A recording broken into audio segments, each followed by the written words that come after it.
Good evening, ladies and gentlemen. Welcome to season 4, episode 5 of the Scandalous Scandal Recap. I'm Larry Brown Jr., joined by my co-host, the Janiyah Wright. Janiyah, good evening. How are you?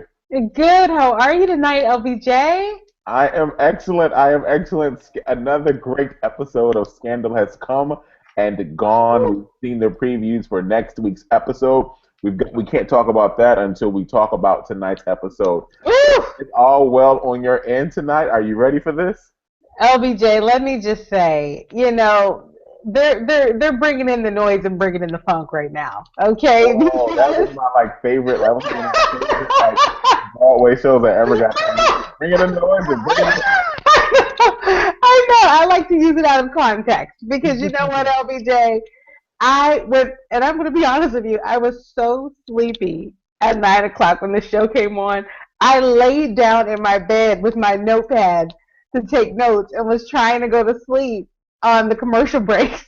LBJ, by the second or third commercial break, I was sitting on the edge of the bed, again, eyes open, mouth agape. This episode, LBJ, not only woke me up, this one, LBJ, I just can't wait to dig in. What did you think of tonight's show? I think tonight's show was one of those shows where it was just thank you for filling in the missing pieces. Thank you for answering the obvious questions that we have from So the good. previous weeks. I think that this episode was a great notch in the bedpost of storytelling for Scandal. If this is your first time watching the Scandalous Scandal recap, thank you so much for joining us, and special shout outs to your friends who invited you to tonight's conversation. We are actually broadcasting live right here on YouTube. We're also live on Google Plus. If you are not watching this Thursday night in the 11 o'clock hour Eastern time, sorry for you catching a rebroadcast. However, we do encourage you to leave your comments below the YouTube video. We always write back and engage with you throughout the week as we prepare for another episode. If you want to engage with us, feel free to send tweets with the hashtag Scandal Recap, which is right below my name here, as well as Janiyah's name. That's our hashtag for the conversation.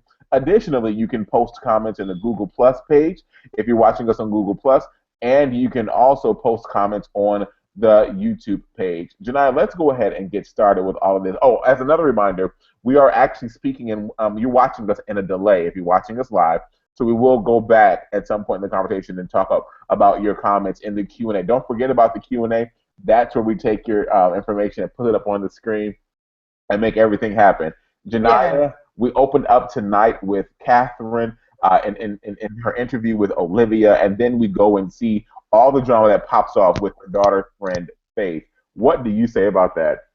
Well, LBJ, let me just say, I am loving this case carrying over from episode to episode to episode. I love it. I love just being on the hook like this. To me, I like a case that wraps itself up in an hour, but this carrying on from episode to episode, keep it up, Scandal. I am loving it. So, LBJ, let us just remind ourselves about what happened here with this case. Okay. Now, this is Olivia Pope's friend, right? Olivia Pope's good friend who, when you look at all the clues, it looks like she killed her own daughter to cover up an affair with who? Her daughter's boyfriend. This is some shenanigans. And so here we have, Olivia Pope, fighting her inner, her instincts about conflicts of interest. She's going ahead and working this case. And so then who's also on the case? Your best friend, two scoops of crap herself, Quinn. Oh, don't even do that. Do not even do that.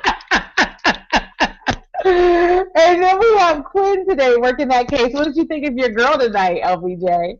Quinn proved my point. Did I not tell you that Quinn was going to be the one to go and really pump this case through? She was going to be the one to pump the energy. She was going to be the code cracker, and she proved me right. Mark my words. Go back and watch the other episode that we have. I told you all that Quinn was going to be the one You to do did. it. But and I will say that she did it without hesitation. She did it with all above board. She did it in classic gladiator style, and I was so appreciative of that. But let me talk about how. Did you notice when we were watching, when you were seeing all that go down with everything? Olivia was in the throngs of all that going on. Did you peep how she dropped a new, or how Shonda through Olivia dropped a new word? They just made up a word, and we actually used that word here on the Scandalous Scandal recap. I know what you're going to say. What did she say? What did she say? We said it here first. Yes, she did. Yes, she did. She said, I was gladiatoring. Yes. Yeah. No, she was gladiating. I was gladiating. She's like, I'm gladiating. We said that here first. Thank you, Shonda, for watching us. We love you. Yes, yeah. We'll keep bringing the goods, Shonda. We'll keep bringing the goods for you. And I have to give it up to LBJ. Quinn, she's not my favorite, but she really did tonight. She's pretty much the one solving this case, LBJ. She was in complete beast mode. I mean, she's sitting there, she's doing the stakeout, she's then later on pulling a Huck where she's, going back through her super awesome spy memory banks and replaying the event over and over and over again until she figured out that important little nugget. Did Faith put something in her mouth right before she was shot? Yes, she did. And Quinn goes to Huck and says, Huck, I think she ate it. I think the key is in her body. And Huck, who's off his game completely tonight, we can talk about that later. Huck says, oh, well, there's nothing you can do about it. Quinn, thinking she's a superhero, she says, oh, there isn't. And next thing we see, Quinn, she is with a scalpel in a morgue, cutting Faith's body open, ripping it to shards, and she pulls out what, LBJ? The key. Yes, she did. She totally pulled out the key. I mean, Quinn went hard gladiator style. She was standing in power for Huck. For Huck, and she was standing in for Harrison. She was standing in for Abby, and she stood in for Olivia. She did this whole thing on her own, and she is not to be messed with. And I think that it's important that we recognize that Quinn, again, has come a long way. I will always say this. I will always sell this to you, Janiyah. For Quinn, you have to concede. Quinn is doing the things in Scandal this season, and it's because she has evolved as a gladiator. Coffee Light and Sweet says, excuse me, when become a surgeon?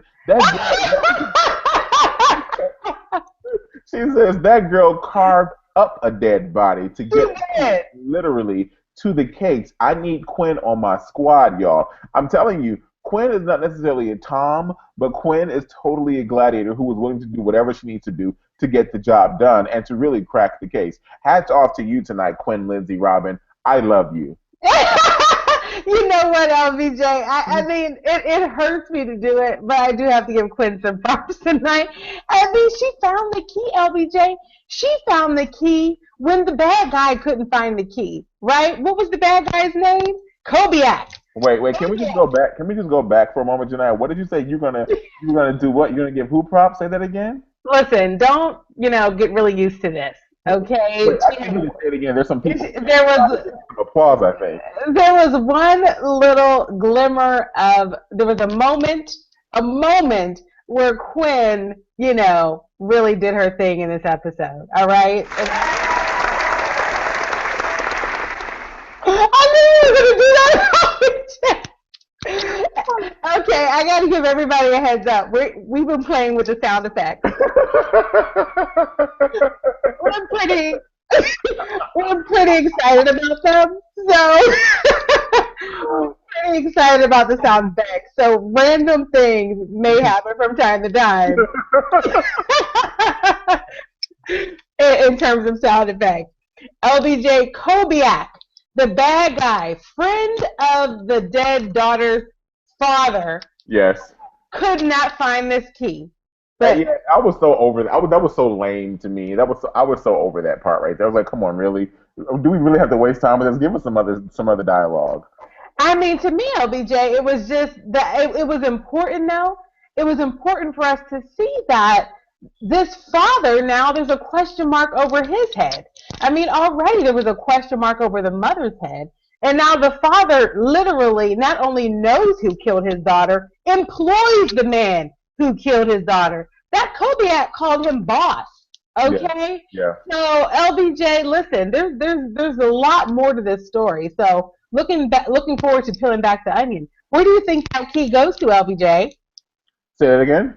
What do you think that key opens?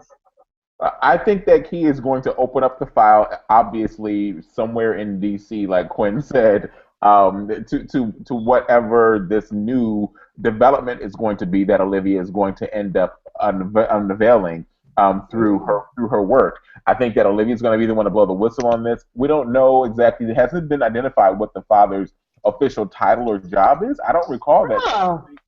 I do think that we're going to see something where Quinn Lindsay Robin is going to stand up and maybe say, "Hey, look, Olivia, this is what I found," because she's not going to say, "I have the key. I have the key." She's gonna go. Quinn Lindsay Robin is going to be like, "Look, I've got this key. I'm going to find this key and figure out what door that it does it magically unlock. And when I figure that out, I am going to unlock the world and unfold something else. And I am going to be Olivia Pope." Shout out to Kathy Grantham, who also posts in the Q&A. She puts hashtag Team Quinn. Oh, thank you, Kathy Grantham for Quinn. Don't start to mobilize your forces, LBJ. Okay. Look, I am one night organizer. I can organize people on the internet and on the ground. Okay. Kathy Grantham. Well, you know what? Yeah, you guys get a point for tonight. All right, but just don't get used to it, LBJ. You know, Quinn will fail us again.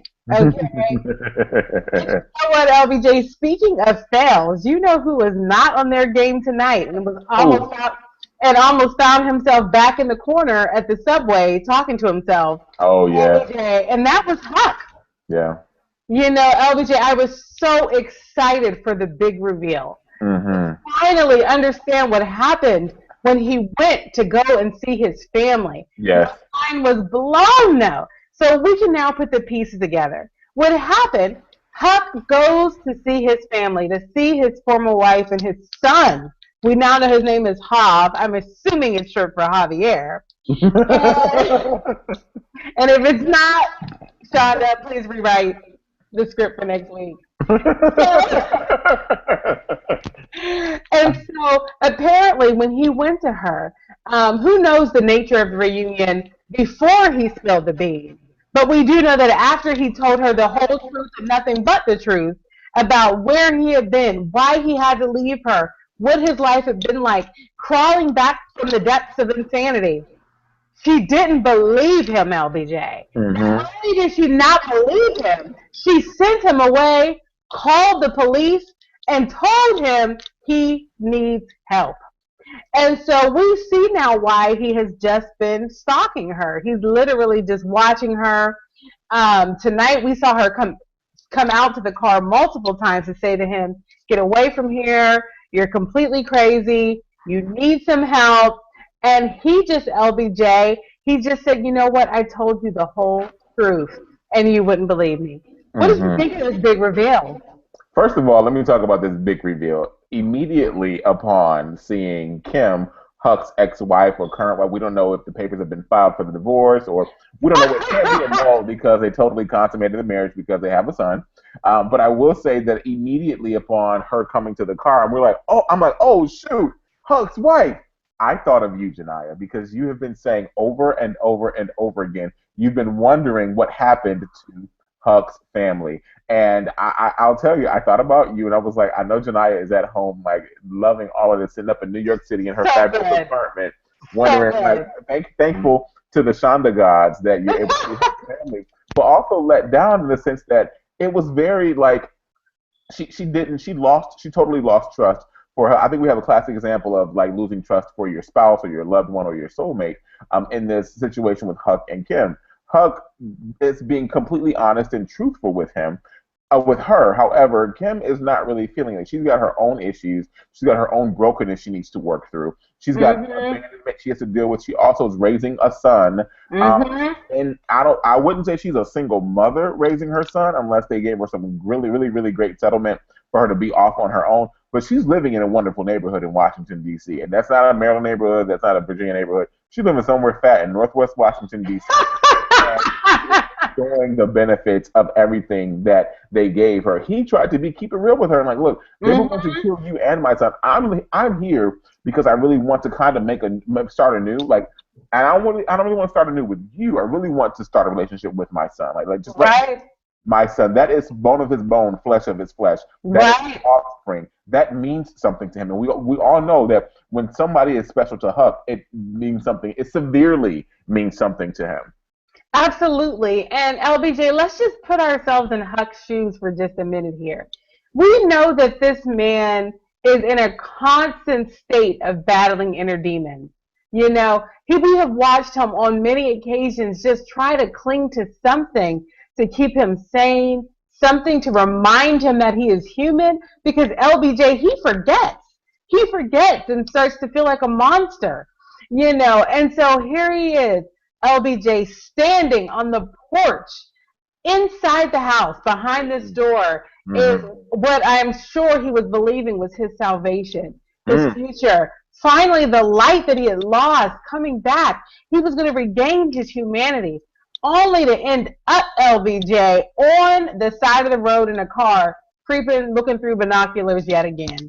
So I just say, you know, Huck, you were on, you know, watch. What was he doing, LBJ, when he was in the corner before, repeating a phrase over and over? What was it, 572? 752. Yeah. LBJ, he is on 752 watch as far as I'm concerned. I'm a hopeful kind of with you, Janiyah. She says, my heart broke for Huck today. Yes, the truth does not always give you a fairy tale ending. And then she puts a sad face on her comment in the Q&A. Totally, like Huck has peeled back layer after layer after layer after layer, episode after episode, from the beginning of the show to when we flash back to the Huck that Olivia found, where he was asking for burgers on the street. Like Huck has really peeled back layers every week. Yes. That as vulnerable as this man is, somebody has to step in and be his steady. Somebody has to step in and be his constant. I think in his spirit, man, and I'm getting a little deep here, so get your scuba glasses on. Let's go. I think that Huck is his spirit, man. He needs a constant. I'm going to say spirit man. It is hilarious. But you're saying spirit man. So, to me right now. And his constant and his steady, I think his spirit man knows that it has to come from the innocence and it has to come from the wonderment of a child, which is why he wants to see his son. That's my thought about Huck. Y'all tell me what you think about that whole thing. But yeah, I need to know. I need to hear what people in the chat think, LBJ, because this is just, you know, this is a revelation right now. We're 5 episodes into this season, and we have been waiting for 5 episodes to figure out what happened with Huck and his family. And I got to hear some more reactions to this big reveal, you know. And LBJ, I'm not a parent, but I can only imagine what it is like to watch your child through a window, right? You have missed years of your child's life. Yeah. Right? You're looking at your offspring, part of you, and you can't interact with it. You can't touch it. You can't be a part of that life. I mean, here and again, he already struggles with connectedness, and here he has an opportunity to your point, flesh of his flesh, and LBJ. Kim has said, you know what, sir, you get some help. And she's not letting him connect. So it's really heartbreaking. It is very heartbreaking. Rounding out the Huck conversation, Kathy Grantham is back in the Q&A. Kathy Grantham says, I want to give Huck a hug. Yes. Only if he doesn't have a knife or a screwdriver in his back pocket. She goes on to say, I know he is Mr. Silence of the Lambs, but he needs a hug. He's so misunderstood. And Huck, like, I agree with you, Kathy. Huck is totally misunderstood in this situation here. But, I mean, okay, transitioning from Huck and moving into another realm, can we deal a little bit with the issue with our beloved Mellie, the one that my heart constantly bleeds for? I'm continually concerned about Mellie. My concern has grown this episode, even though we saw Mellie showering and hashtag Scandal Jam Session, Bill Withers' Lovely Day. That was totally the Jam Session song this week. But I don't think that the shower and this cleansing is going to really help her. Like, she still is very, very vulnerable, and she is very, very, she needs to be on a particular watch, if you ask me. What do you say? Well, you know what? Mellie has been on 752 Watch for a while. We can Wait, are we gonna make this a thing? Are we gonna make 72 a well, thing? Wait, it that is pretty much. so funny. She said Yeah. 72. I think you all should laugh. Oh,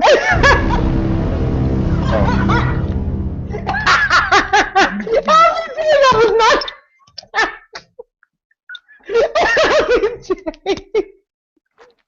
LJ, you should play that sound every time we say Eli's name. Because that's.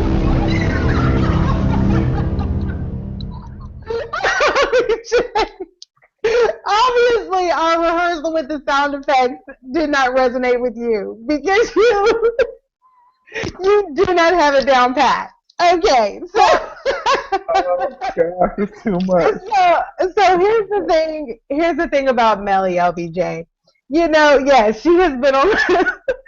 We've been watching her and just waiting for her to break. You know, and tonight we had a couple of revelations. The first one was Fitz reaching his boiling point with all of the shenanigans. Yes. Right? And he kind of just said, "Listen here, Smelly Mellie, and I want to tell you, better late than never. Better late than never." I'll tell you this, LBJ. I have been next to a smelly person. I have, and you know, I've been living in New York now for 7 months. Smelly people are running amok here. They're everywhere. They are to the left. They are to the right. They're on the subway. They're on the street. And you know what? A smelly person will make you reach your breaking point. You just start to wonder, how did you become this way? And why? Why am I being subjected to it? And so I think that's what happened with Fitz tonight. She got a little too close, not being super hygienic. And you know what? I'm not dealing with this anymore. And he drew that line right in the sand. He said, "Mellie, until you become the woman that I married and the person that I recognize, I'm not going to talk to you anymore. I'm not going to subject my nostrils, my olfactory senses, to the shenanigans any further." And I said, bravo, Fitz, because these smelly people really need to be checked. The other revelation, take a shower. The other revelation is with Mellie herself. LBJ, she found so much meaning in knowing that there's a possibility that her son was murdered. Mm-hmm. What did you think about her moment there, LBJ, where she had really, she kind of woke up a little bit? Well, let me just say that I am still over here laughing tonight about the whole being annoyed by smelly people. Like, It's bad in the NYC. I am. It's bad. I don't even know what to say to that. Okay, I've been over here laughing really hard, y'all. So your question was what I think about Mellie and her whole something. It was a little twisted and demented, and it was very almost really, Mellie, it's a little sickening that you are taking it this way. I thought, well, I'll say that. So I thought at the onset of her having this revelation, it was a little quick for her to have this revelation. Oh my God. Oh my God. She turned her son into a martyr for the election. Her son was no martyr in this election. Her son was a victim. Jerry was killed intentionally, not to win the election at all. But if she wants to find that peace and solace and comfort in her mind, thinking that her son was a martyr, let it be done. Let it be so. Amen to it. I think that when we go on to look at how Fitz was looking at Mellie and everything in this situation, he was totally taken aback. He was like, whoa, pump the brakes. What the heck? This is not my wife. This is not the woman that gave birth to who I believe is my son. And I think that he told her, go back, and when you can find... Wait. LBJ, did you just put my son in quotes? I did. Oh, my God. My son. And I think that she needs to... And I think that he was very intentional in his reacting to her because he wants nothing to do with her at this point. She is a crying shame to him. And he even mentioned something about being shameful or being the shamed one or something like that. And I think that we have to be really, really careful with Mellie. If I were working in the White House, if I was Lauren working to the president's aide, or if I was Abby, if I was Abby Red, who, is the press secretary right now, I would be totally worried with Mellie, with Smelly Mellie, or with drunk Mellie, with trying to change history, Mary with Mellie, all the 50 Shades of Mellie that we have going on here, because she's liable to do anything. Mellie is a risk right now, and she needs to be monitored. She needs to be drugged for the sake of the script and for the sake of the White House, and she needs to be set aside. What I thought was going to happen is that she was going to cleanse her soul and purge herself and say, "Your daddy raped me." I thought she was going to do that, but she didn't. I thought it was going to go there. I don't know if anybody else thought that in the Q&A over there, but I really thought that Mellie was going to say, "Your father raped me, and this is why." But instead, she's like, "Oh, I'm sure my dad," or no, she said, "I'm sure your dad will love that." She made mention of the father, which made me think, "Oh, they're going there. They're going there." Oh. About it. They never went there. I was let down about that fact. Yeah, yeah. Well, LBJ, one thing is for sure, Mellie is still in her upswing. So we think it's an upswing, you know. So there's a lot left to watch in this storyline of Mellie's mental, just case. So, who knows, LBJ, you may have your moment sometime soon. Because one thing is for sure, we know about Mellie. Once she is back in her mode, when she is being, picture perfect wife, she is a vindictive somebody. And so LBJ, once she puts her gloves back on, her white gloves, she's going to be all too quick to take them off. So you may just have your moment, LBJ. Yes. So let's go to Coffee Light and Sweet. Coffee Light and Sweet says, did Mellie really say that about the death of her son? That was for a purpose, to serve the presidency. Say what now? Right. Like why was your son killed? It's like she had an epic revelation. Like, I get it. It was for the White House. So that we could be here for 4 more years. I get it. This is why he died. This is why he had to be sacrificed. He was no sacrificial lamb, crazy. Stop it. Stop it right now. Right. I mean, that was kind of twisted. But and you guys, please don't write me off. Don't put me on 752 watch. But I kind of got it, because something about a loved one dying randomly and then a person dying intentionally, it's a little easier to handle emotionally. I don't know. I mean, it's especially for a person who's faithful. Imagine a spiritual person having to contend with the random loss of a loved one. Yeah. So, I don't know. So I kind of get it. Being able to have a specific cause, just to box in a little bit. Yeah. I can see how that could help. I really do. Yeah. Let's shout out to Anna Hopeful. Anna Hopeful says, "Goodbye, Smelly Mellie, and the 5th week of UGG product placement. Can't wait for her comeback." She's totally rocking that same pair of Uggs that I bought my wife for last Christmas. Totally. Yes. Wait, LBJ, read that line from Anna Hopeful again. What did she say about the? She said, "Goodbye to Smelly Mellie, and the 5th week of product placement of the Uggs. Can't wait to see the comeback."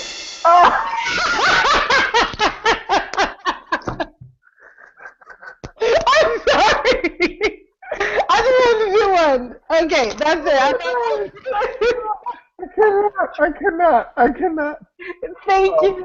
Thank you, Anna Hopeful, for giving me an opportunity to use the badum ching. I appreciate that. All right, it's out of my system. Okay. Yeah, okay, good. So can we go? A lot of people, Janiyah, are wanting us to go there, and I think we should go ahead and just go there. Well, let's not go there yet. Let's not go there and talk about Rowan Pope.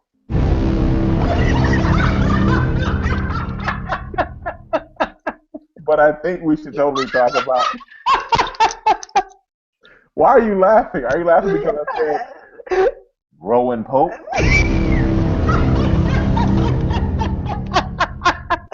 LBJ, that is his sound effect. It really is.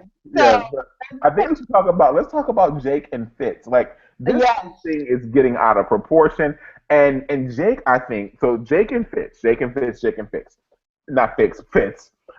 Jake and Fitz are in a place right now where it's just like a frat house. Like, is it going to be? And Jake is trying to call a thing a thing. He's doing what Iyanla tells us to do and fix my life every week. Call a thing a thing. Yeah. She says, I mean, he's like, look, you're just mad because, like, Mm-hmm. so let's backtrack. Let's talk about the whole thing. So Fitz has Jake so he's sequestered Jake in the Pentagon, and he's being interrogated for the death of his son Jerry. And while he's being interrogated by this guy named Bill, Jake is just like, I'm not saying anything to you, Bill. I know what your job is to do here, Bill. I'm not eating anything in all these hours. I'm not doing this, that, the other, or the third. And while I'm here, I'm going to wait to get to the president because the president is bound to walk in. When I get the president who is my boy, who is my friend, the president whom I've known since back in the day before he was the president, he knew him as like, turn up Fitz, Fitz the jump Oh off. He yeah. knew him Oh as yeah. Fitz is. And he is like, I'm waiting to see him. When I see him, we're gonna shoot it straight. We're gonna talk friend to friend, man to man, and we're gonna iron this thing out. And we're gonna go for the one that we know is responsible for this, and we know is responsible for this really is Rowan Pope.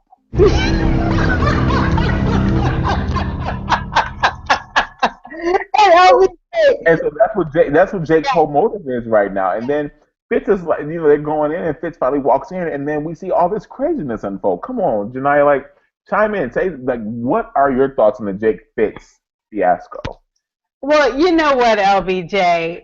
This is, I mean, well, first of all, I have to just say, Jake and Fitz fighting over Olivia as a storyline, I'm moving toward being sick of that conversation.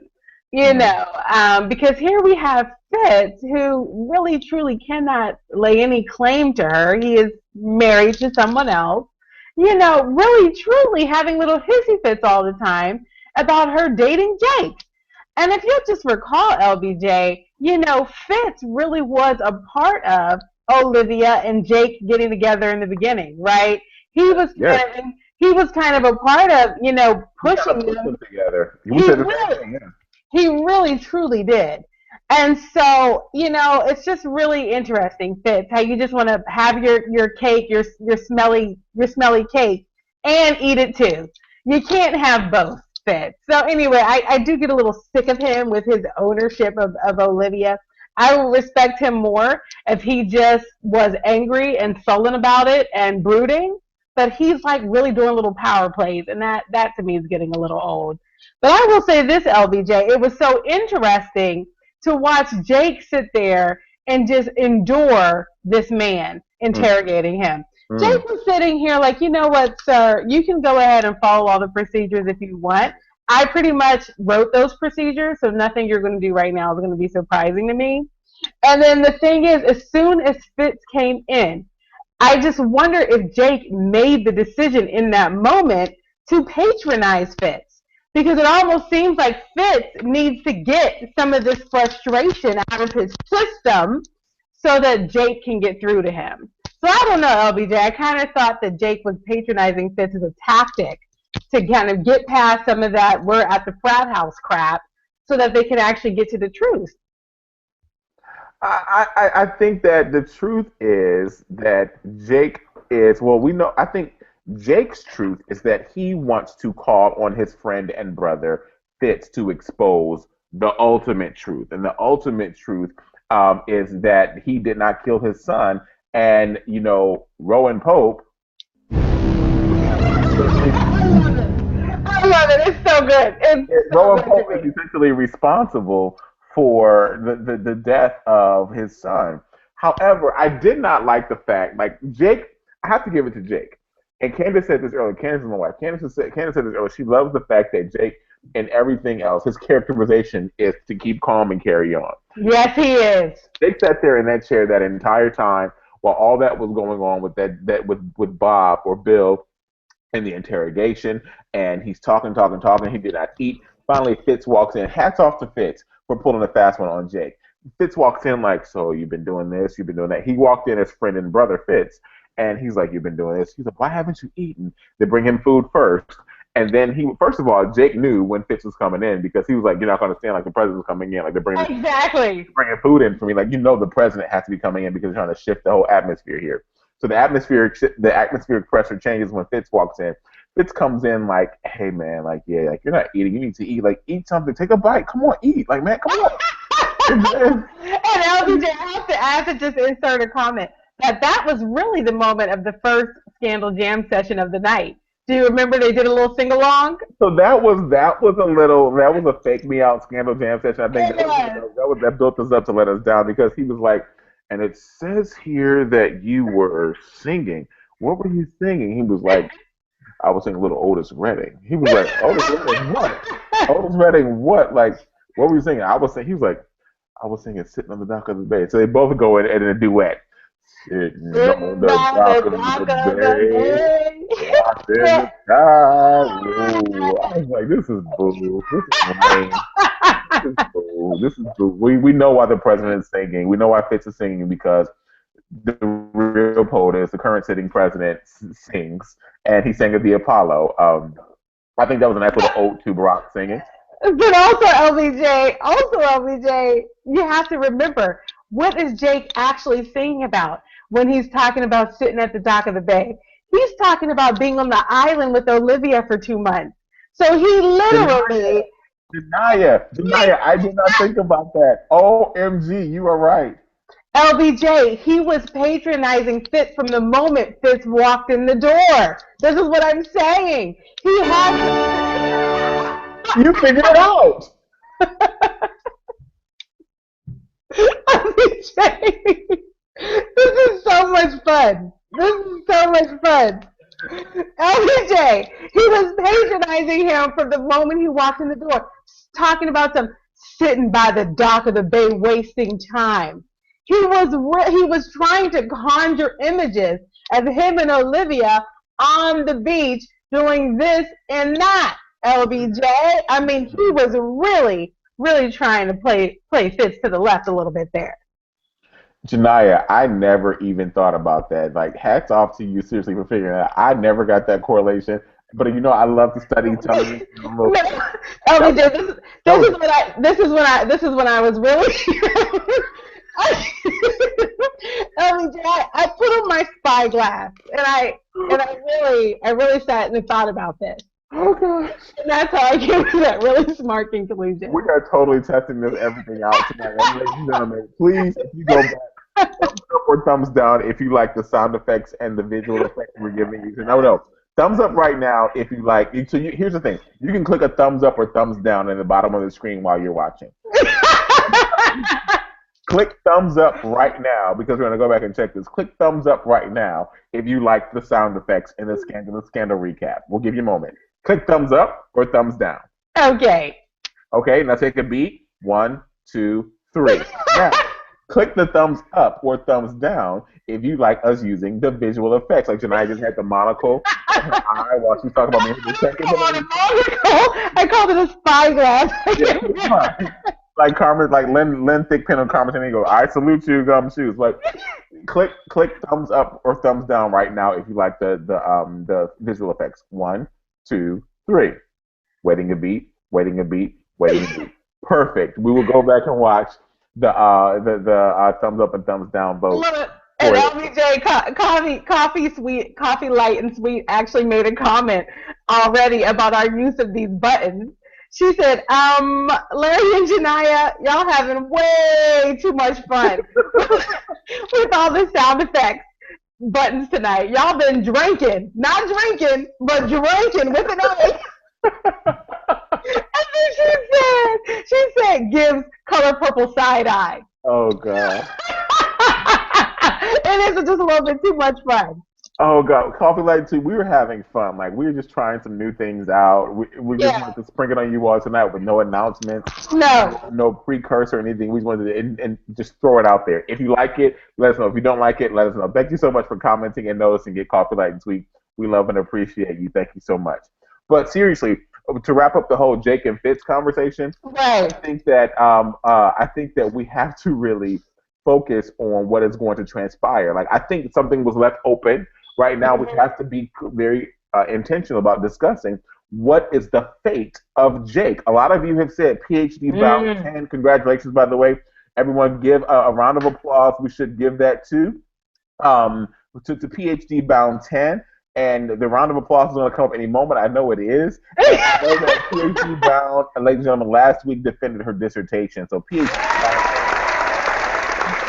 10. Thank you. Thank you. The crowd has cheered for you, PhD bound 10. So PhD bound 10 is no longer probably PhD bound, but she is PhD in waiting. Older. Conferred. Correct. Yes, PhD conferring standing by, or standby for conferring. Yeah, yeah. Oh, PhD on the way. It's on the way. Woo! It's so exciting. Yeah, it's on the way. PhD on the way. But she said, this whole thing, like we have to. She said that Jake's fate is sealed, and I agree with PhD bound 10. This is what the comment she left on the YouTube video from last week. PhD bound. Jake's fate really is sealed at this point, and he is accepting his fate. If you ask me, and they're letting us know that in the fact that Jake is finding peace and solace internally as he is flashing back to those moments on that island with Olivia Pope. Oh, yeah. He started training his mind while Bill was interrogating him in the room prior to Fitz coming in. He knew Fitz was coming in. He knew that things might get ugly, so he had to go back and find, like I said, in Finding Nemo, find a happy place, find a happy place, find a happy place. And finding that happy place in a sense of him trying to get back to when he was loving Olivia. Mm-hmm. Olivia, when he told Fitz, he said, when I was inside, they're not using that inside thing, when I was inside of Olivia. Yeah. That whole inside thing. That's something else we can talk about on the side. But totally, like, I think that Jake is accepting the fate that is sealed for him. Wow. And you know what, LBJ, we've had a lot of comments in the chats. People do think that Jake's time is up, And the truth is, after he makes this big reveal, after he does get the truth to Fitz, I really can't guess about where his storyline will go. The only place where he can possibly go from that point is to try to take Eli down. It's possible that, if Fitz for some reason does believe Jake, or if Olivia somehow gets Jake away from Fitz and believes Jake, then maybe the two of them finally, once and for all, go after who? Rowan Pope. Mm-hmm. So anyway, LBJ, there's a way that we could, find a storyline for Jake, but you're right. He's literally reflecting on his happy place. He is. His time might be winding up. It is. Rounding out the Jake Fitz conversation, Coffee Light, I'm sorry, not Coffee Light and Sweet. Oh, well, Coffee Light and Sweet, shout out to you. She says, excellent, Janiyah. Doc of the Bay was yet another jab at Fitz by Jake. Yeah, that's what she says. She says she agrees with you that it was totally another jab for Fitz. And then we go to, oh goodness, who's the other person that said something? D Hill. D Hill, hey, thanks for hanging out with us tonight. We haven't seen you in the chat for a while. Welcome back. D Hill, my voice is cracked like I was in puberty. You're just excited to see D Hill. Welcome back. D Hill says Fitz and Jake are so junior high. They are so junior high. Totally. So junior high. It's something that is immature and it needs to be worked out. And there was one more comment here about about Jake and Fitz. Pardon me while I pull this up, folks. I'm scrolling through to get to. Well, LBJ, while you're pulling that up, there was actually a quote that I wrote down during that, from that scene where Jake and Fitz were interacting. This was when, it felt like Jake kind of realized that he was not going to be able to just go right to the facts with Fitz. He said, all that matters is that you think I put my hands where they don't belong, and now I'm in handcuffs. I tell you, they give Jake some really good lines. Anyway, he was totally patronizing Fitz, and Fitz was totally on a power trip. Yeah, here's our last comment right here from Songyag1. Songyag1 says, Jake is a thief. He has no life of his own except being jealous of and stealing from Fitz. Why is Olivia with him other than being her human, wait for it, vibrator until Fitz is available? Oh, LBJ, human vibrator. He's a bed warmer. And you know what? It's so crazy. When we start, in LBJ, when we start to talk a little bit more about Olivia, which we should probably turn to shortly, LBJ, she in this episode started referring to Jake as her boyfriend, Yes. right? We hadn't heard that. Yes. If you'll recall, Jake had drawn that line really clear. He had accepted his place as the human vibrator, right? Mm-hmm. He was like, don't call me to chit chat. You call me for action, and that's it. Anyway, so I mean, booty call. He said the booty call. That was his. the booty call. Yes, he did. Yes, he did. So he had almost accepted his fate as a human vibrator. Wait, can I shout out the fact that Cyrus was throwing all types of shade at Olivia? He came and sat down and had the heart to heart with her. And he was like, "Your boyfriend, the other boyfriend." Like every time he said, "And your boyfriend, the other boyfriend," he never mentioned names. He never said situations or anything. But he knew that Olivia, in context, would get the beats that he was taking when he would go, "And your boyfriend, the other boyfriend." Oh, it was so good. That was really good. It was like a slap to the left and a slap to the right. I mean, he was really giving it to her. But let and me he just said, out by saying also Cyrus is going to keep Crow from all the shade that he threw to Olivia because Olivia's going to find out about homeboy that Cyrus has been paying for all the sex that he's been having with him and all the hooking up, and Olivia's going to find out about the hooking up and the sex, and she's going to let him know, your boy. She's going to hit him back with the whole your boyfriend thing. Watch what I'm saying. They're going to throw it back in Cyrus's face via Olivia. Oh, that'll be so good, LBJ. That's one storyline we didn't peek into this week. But we can assume that Cyrus was still, calling Michael creeping in the night, like a thief in the night. Yes, indeed. Mm-hmm. But speaking of thieves in the nights and everything else, time is almost up for our show, and I think we have two more things to discuss. We have to first discuss David Rosen. Yes. And then we have to go to the one and only Rowan Pope. It's so good. It's really good. Yeah, I love it. Let's first start with David Rosen. Mm-hmm. We start with David Rosen. Someone says out the gate, oh goodness, David is coffee light and sweet. David Rosen has fallen down the rabbit hole, folks. That boy is gone. He tried to stomp with the big dogs, aka Olivia Pope Squad, aka Gladiators, and he was a gladiator for a little while. Coffee light and sweet. I think that he just didn't finish his process. It's like people who pledged in undergrad. If you went to a school that had black fraternities and sororities, everybody didn't cross the burning sands. Everybody didn't, make it through to the other side. So he didn't finish his process. Oh, yeah. And he's an eternal pledge. He will always be pledging for the rest of his life. He will always be pledging Olivia Pope. And pledging Olivia Pope, she also says that Jake found out that everybody can't be great like Olivia Pope. Drops the mic. Totally. Jake Rosen cannot be Olivia Pope. It's in all of his attorney generalness that he has going on there. He is no Olivia Pope. He tried. He gave it a wonderful try. I think that he needs to get to the place where he has to dismiss that internal conflict that he has. Sure. And that moral barometer that he set for the work that he does in order to dismiss all of the darkness that comes along with being an Olivia Pope. Mm-hmm. Well, but the question then becomes, LBJ, can he survive in that world without it? Because you see, when he walked in just being his genuine self, fighting for right, fighting for good, he was losing. In his own words, he was losing. Until he started to play dirty, LBJ, he literally was having no success. So, I mean, do we challenge him to get rid of that moral barometer? Or do we say, you know what, maybe this isn't the space for you? Have you thought about the nonprofit sector? Maybe you're Wait, did you talk about a nonprofit sector? Yeah, maybe you need a career in civil legal services. Have you thought about that? Maybe politics and government is not your space.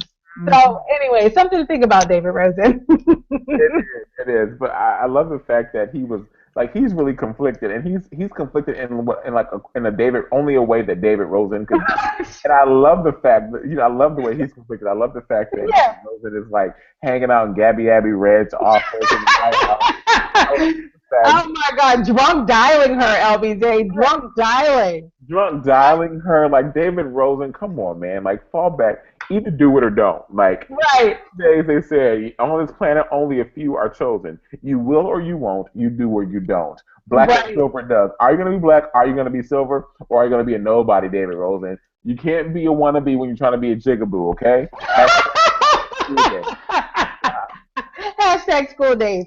No, you cannot, And so, and I think Abby said it to David a long time ago, a couple episodes ago. You just piss or get off the pot. He obviously needs to go ahead and really strongly consider getting off the pot. This may not be the pot for him. Yeah, totally. All right, Mm-hmm. it's time. Let's do it. Ladies and gentlemen, buckle up. It is time to discuss the former command, the former leader, the former runner of B613. It is time to discuss my television role model. I can't even look at you all right now because I just get so when I think of the greatness that dwells in the shadiness and in the darkness of one Rowan Pope.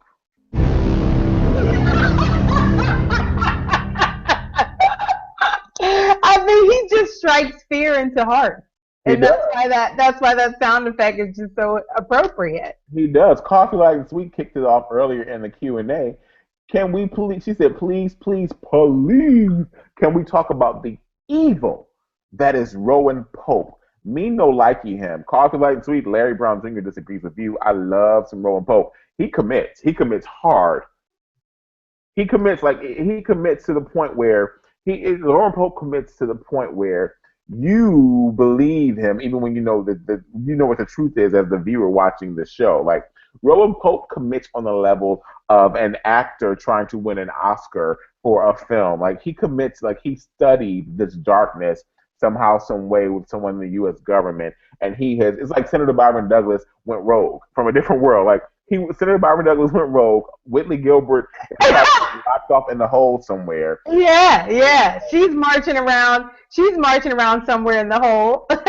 Totally, like Rowan Pope is on something different, and I love everything that Rowan Pope brings to the table, even all of his darkness and his strategizing. Rowan Pope is the man. Well, I'll tell you this, LBJ. Well, first of all, Joe Morton playing, the actor who is portraying this character, the man to me deserves every award available. He does a tremendous job of bringing us, of just drawing us in. I mean, there is something about Eli Rowan Pope that is just addictive. Now, that said, let's talk about the character for a second. LBJ, the man, is crazy with a capital Crazy. I might put a couple more Z's in there, actually. Really? Crazy. When he walked into Olivia's apartment talking about I had 2 gigantic displays today at my museum. What are you talking about, Eli Rowan Pope? He just goes into these delusional states, these denial states, when he gets into his various characters.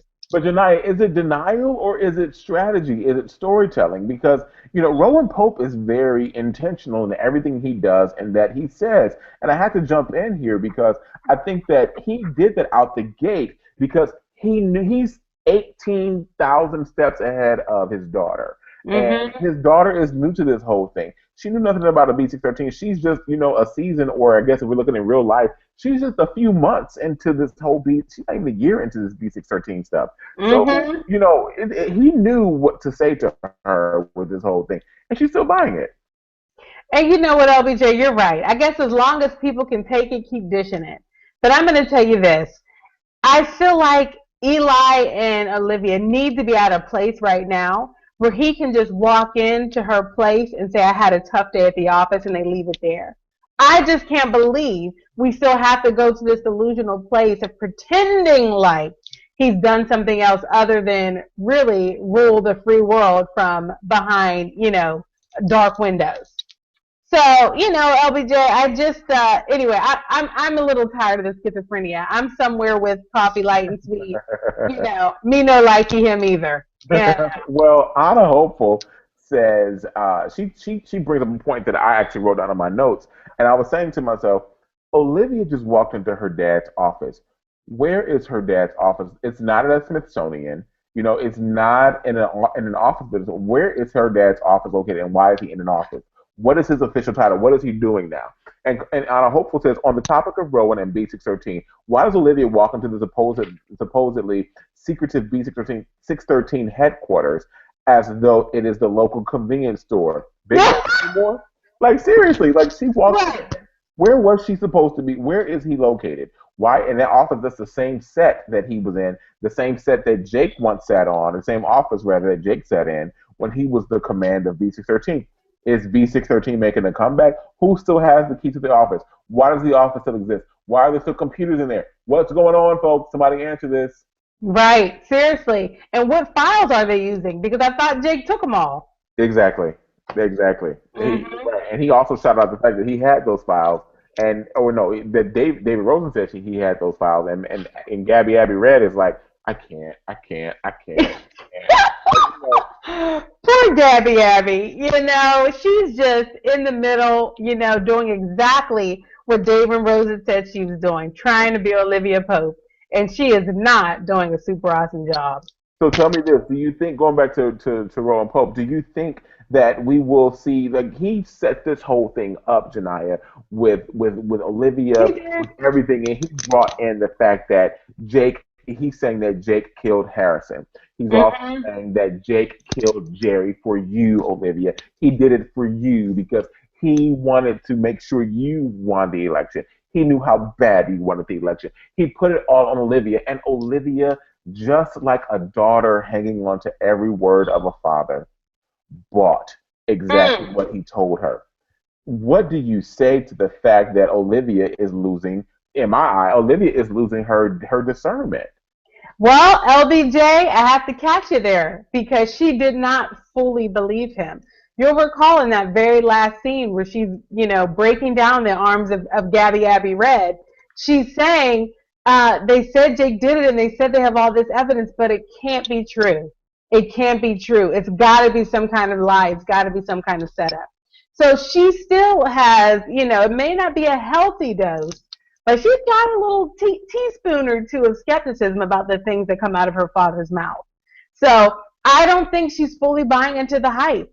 And frankly, I am happy that Eli lied right to her face, because when the truth does come out, she's going to be able to say, oh man, not only did you lie right to my face, but you laid guilt at my doorstep. You made me the reason why Fitz's son died. You made me the reason why my best friend, still secret relationship we don't fully understand, too bad he's gone now, Harrison, died.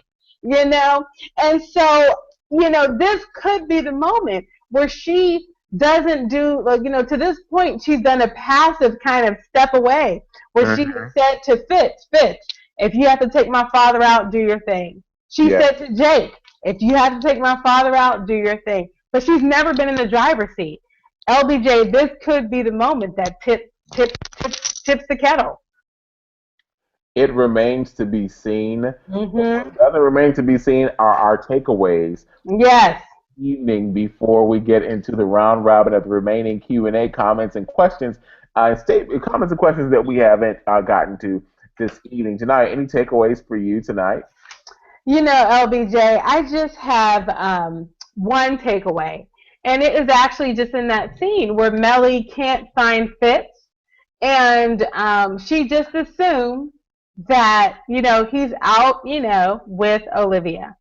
And she goes into full-on jealous wife mode.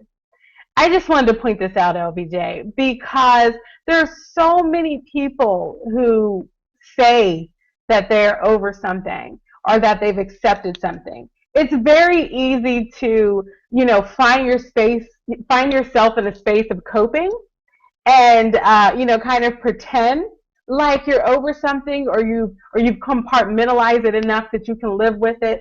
But I will tell you, in moments of stress, the truth is revealed. And it was just so interesting to watch Mellie flip that script right back. And once again, she's jealous, she's suspicious. And anyway, so I think it's just a note for all of us, LBJ. When you say that you've forgiven or you've forgotten or you've compartmentalized, have you really? And if you haven't, what is that baggage doing for you?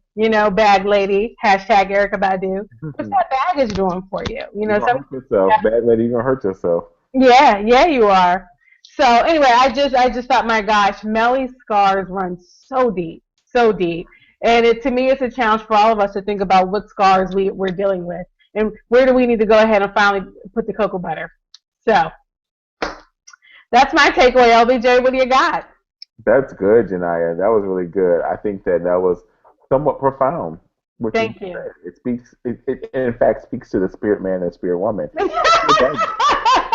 Ladies and gentlemen, check your baggage. Bag lady, bag man. You don't want to hurt your back carrying all of those bags like that. You don't. You really don't. Yeah. And LBJ, I have to just really quickly, before we move on to your takeaway, I have to just do something really quickly here. Oh, just God. flash back to our Scandal Jam session. Please don't. I can't. Wait. Ladies and gentlemen, you are not ready for what Janaya did. So I'm gonna sing while Janaya we do this. Sitting by the dock of the bay, wasting time. All right, I just had to do it. I'm finished now. Okay. I am so mad, Janaya. Please yourself. I'm just really sorry. I apologize. And Olivia. That was horrible. I'm sorry. That was so bad. I know. I know.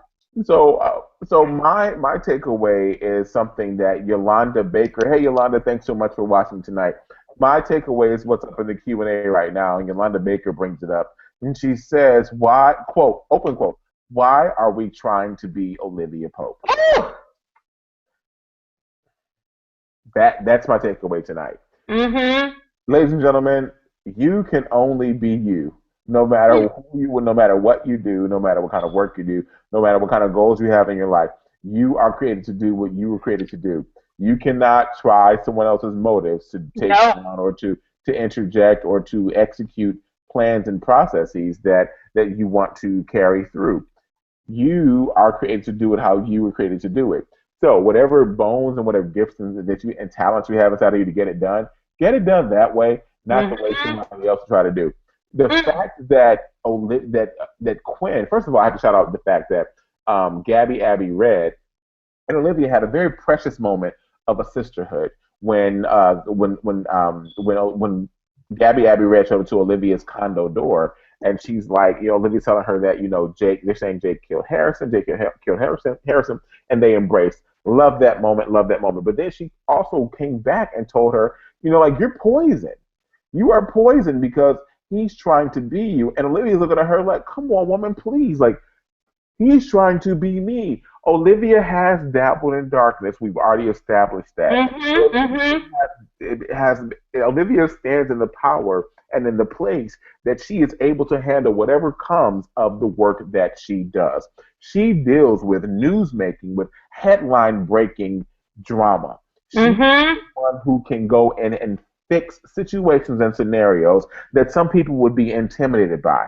Because David Rosen is an eternal pledge, he did not finish his process of pledging Olivia Phi Pope. He is unable to carry through a full execution of a fix, or he's unable to really gladiate, or to dive into gladiating, like Olivia said earlier this episode, like he should. Until he learns those skills and tactics, he will never, ever be successful. I said this in the last Scandalous Scandal recap. If you go back, there's one video above, and watch what I said towards the end of the chat talking about David Rosen. I spoke directly to the fact that he is attempting to be like Olivia. He's attempting to loosely use some of the tactics that she uses in some of her fixes. I say to you, ladies and gentlemen, do not use everything that someone told you to use. Use it as a springboard for something that are inside of you to do. So if you saw someone do something, you use that as your inspiration if you need to, but do it your way. Woo! Somebody else's way. That's it. Be you.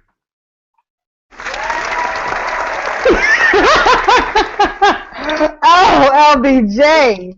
You just gave us a lesson for the ages, LBJ. Thank you so much for that. You are totally welcome. Let's go ahead and dive right into this Scandal recap round robin. I'm going to I love it. Yes, Deborah Battle, it says, we know that last song was just not right. Jake is being beat to the song A Lovely Day. WTF. That was so good, though. That Bill Withers Yes, yes. session was really good, Deborah Battle. Yes, and Yolanda Baker said those right hooks from Cyrus are going to come back to haunt him when he is going to need Liv. That's right. That's right. Don't forget, she's had your back, Cyrus. A coffee light and sweet. Jake Mm-hmm. and Tom need to talk to Fitz at the same time. They always do it. Yes. I agree, coffee light and sweet. Yes. And also, D Hill saying Jake is the light skinned Rowan Pope. Wait. The light skin who? Rowan Pope. Rowan Pope.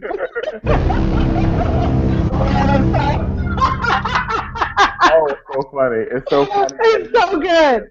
Coffee Light and Sweet wishes her congratulations to PhD Bound 10. Yay, congratulations. I also think PhD Bound 10 might also be D Hill in the Q&A tonight, because D Hill says thanks everyone. So PhD Bound 10, if you're D Hill and you have two accounts up there, shout out to you for having two accounts to congratulations to you.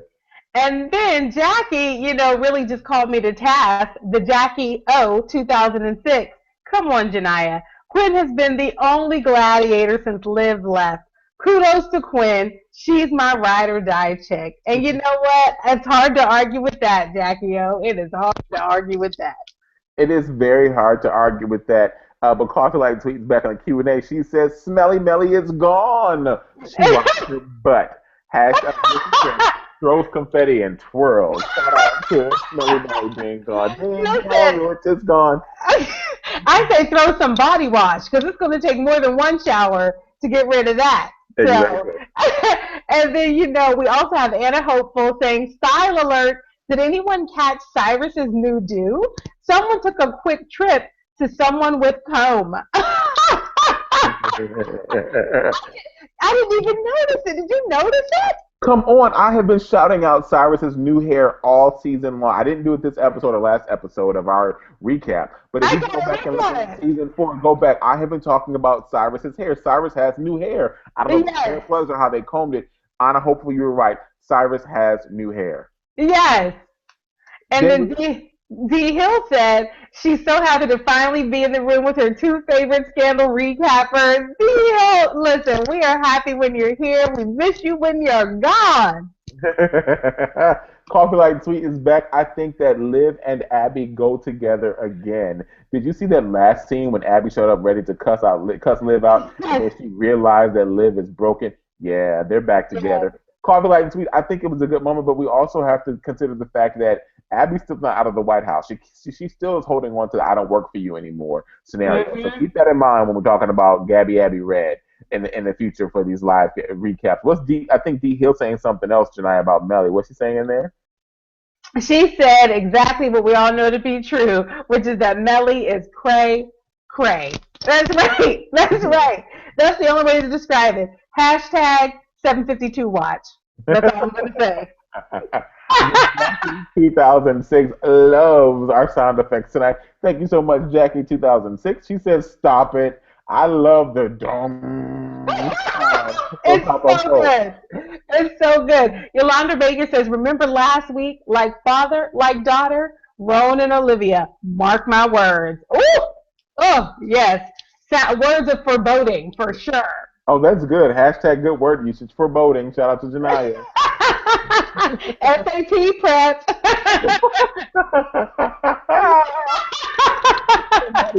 Wait, here's someone. Here's J Sam. J Sam says, woohoo! First live viewing of LBJ.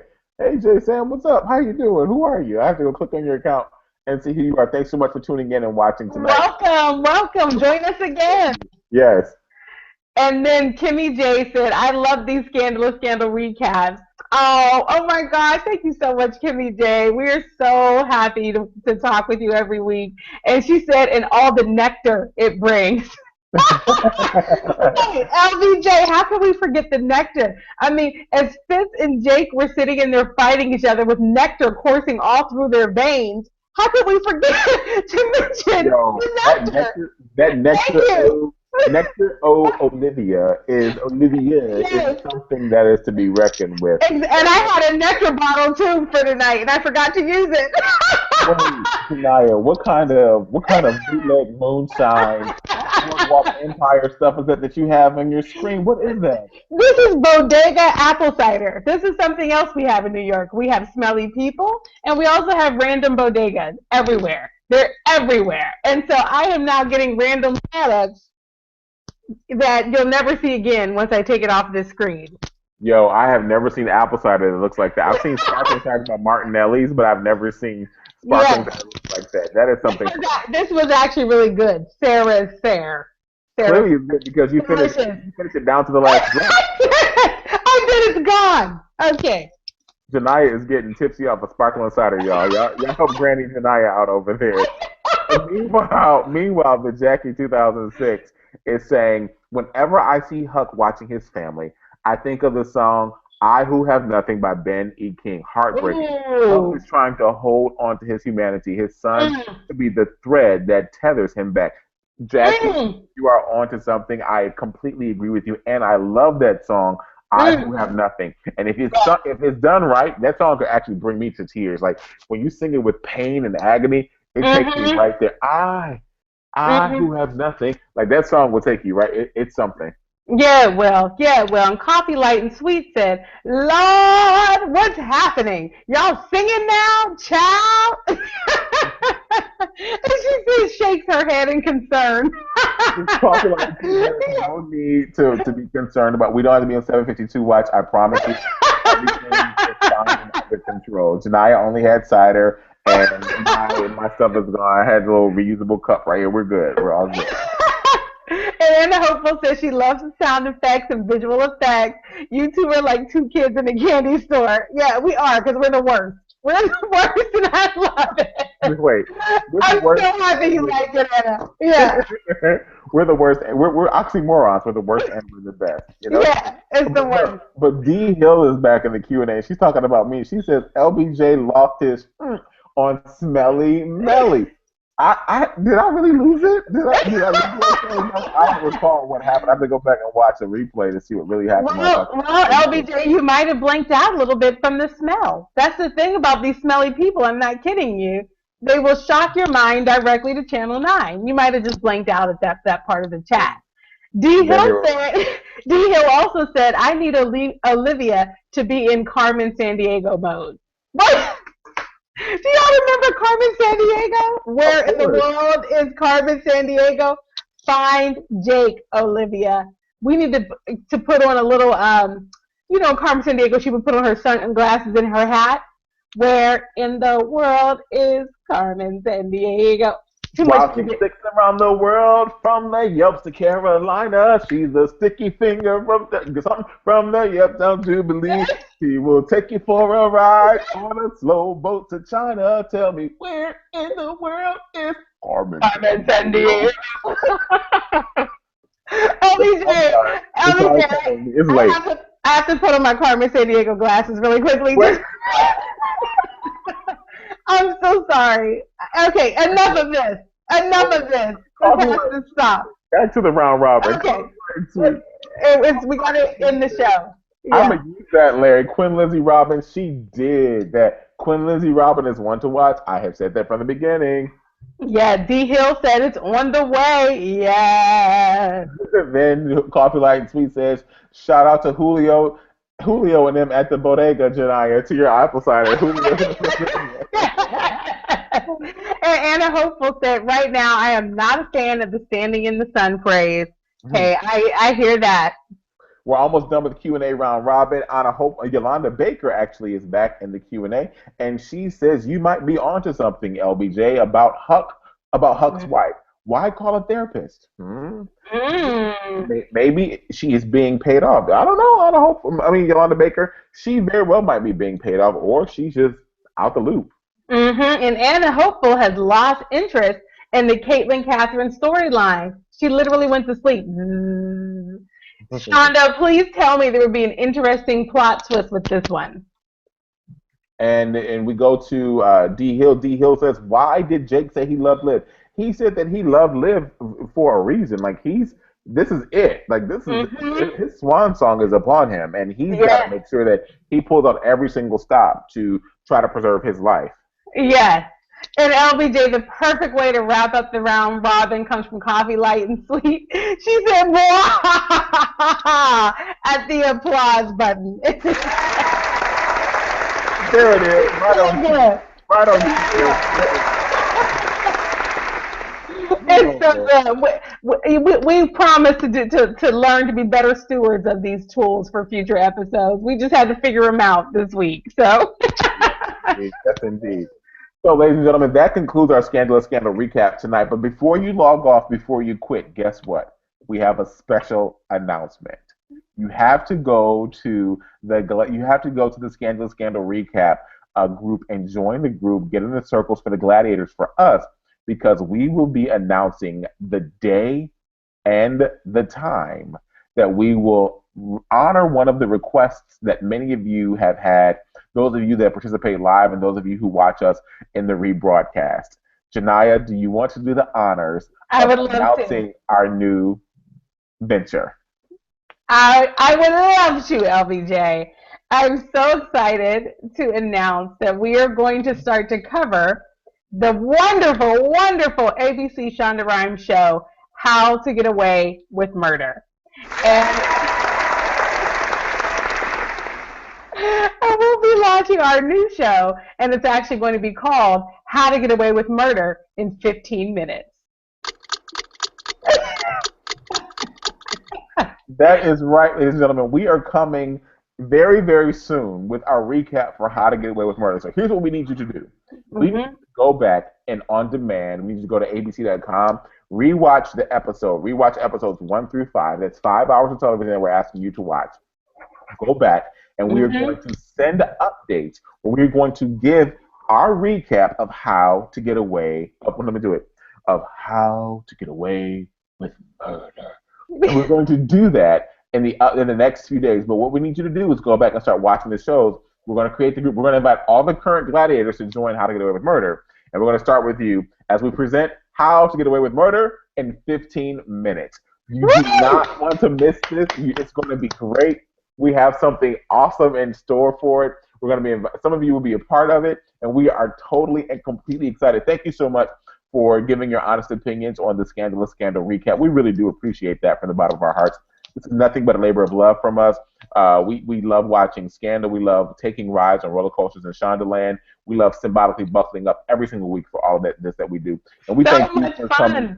It is so much fun. And we thank you all also for just hanging out with us for this, our second season in doing this. So we're going to do something to shout out our fans and really and the folks that we connect and engage with. And we're really going to rise to the call that you all have put out to us. So we will be doing How to Get Away with Murder in 15 minutes. Stay tuned for the invite that's coming to your inboxes on Google+. And also, we will have a hashtag that's created so you can follow along with it. I've enjoyed tonight's Scandalous Scandal recap. I thank you for watching. Janiyah, any last thoughts before we go? No last thoughts, LBJ, other than to say thank you. This was so much fun. It's just so much fun every week. I look forward to it. I hope everyone else does too. Awesome. Thank you all so much for watching. We will see you next week. Don't forget to RSVP and tell a friend to watch the Scandalous Scandal recap. We will see you next week. Bye-bye, everybody. Bye.